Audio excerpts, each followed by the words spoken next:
शिवसेनेचे खासदार श्रीकांत शिंदे आपल्यासोबत आहे। आपण वर्षा बंगल्यावर आहोत आणि आपण पाहतोय या ठिकाणी बरीच गर्दी झालेली आहे। मिलिंद देवरा यांचा पक्षप्रवेश होतोय। काँग्रेसचा हात सोडला 52 वर्षाचा आणि शिवसेनेचा झेंडा आता खऱ्या अर्थाने हाती धरलेला आहे। काय म्हणाल, शिवसेना बळकट होते?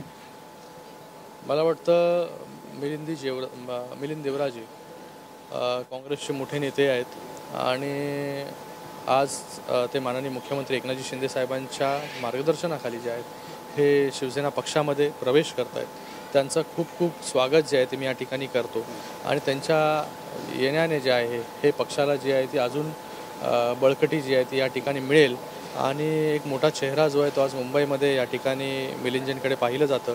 मुंबई आणि परिसरामध्ये जे आहे मिलिंदजींचं जे काम आहे आणि त्याचबरोबर सगळ्या पक्षांबरोबर मिलिंदजींचं जे आहे हे सगळ्या पक्षांच्या नेत्यांबरोबर त्यांचे असणारे संबंध आहेत। हे त्यांचा एक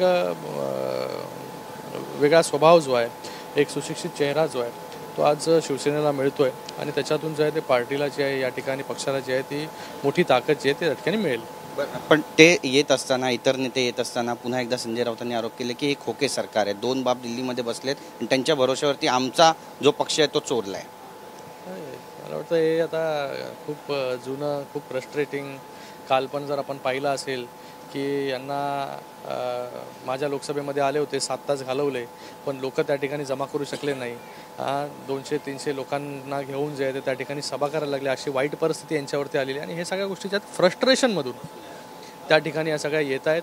आणि मला वाटतं जेव्हापासून माननीय मुख्यमंत्री एकनाथजी शिंदे साहेबांनी उठाव केला त्या दिवसापासून जे आहे यांच्यावरती परिणाम झालेला आहे आणि तो परिणाम काय अजूनपर्यंत त्या ठिकाणी जात नाही आणि हे रोज जे आहे ते त्यांना धक्के लागत आहेत। रोज लोक जे आहे ते पक्ष सोडून माननीय मुख्यमंत्री एकनाथजी शिंदे साहेबांच्या नेतृत्वाखाली शिवसेनेमध्ये प्रवेश करत आहे। रोज जिल्हाप्रमुख सोडत आहे त्यांना, ह्याच्यातून त्यांचे डोळे वगैरे काय उघडत नाही आहेत की काय परिस्थिती झाली आहे ती आपली ग्राउंड लेवलला। तर ग्राउंड लेवलला उतरून जे आहे ही परिस्थिती समजून घेतली पाहिजे आणि स्वतःला जे आहे ते लवकरात लवकर सावरलं पाहिजे त्यांनी। तुम्ही डॉक्टर सुद्धा आहात, काही सल्ला देणार आहात, काही प्रिस्क्रिप्शन द्याल का तुम्ही जे फ्रस्ट्रेट झालेत त्यांना? माझ्या प्रिस्क्रिप्शनच्या बाहेरचे आहे त्यांचं काम।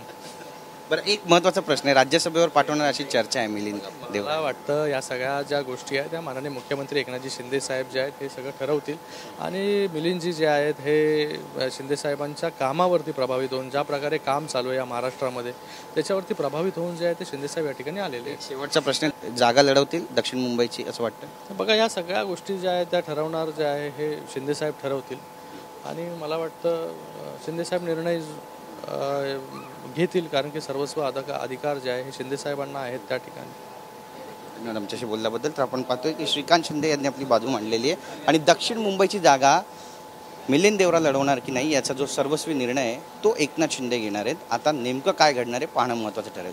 कॅमेरा पर्सन रोहन पवारसह गिरीश गायकवाड, TV9 मराठी, मुंबई।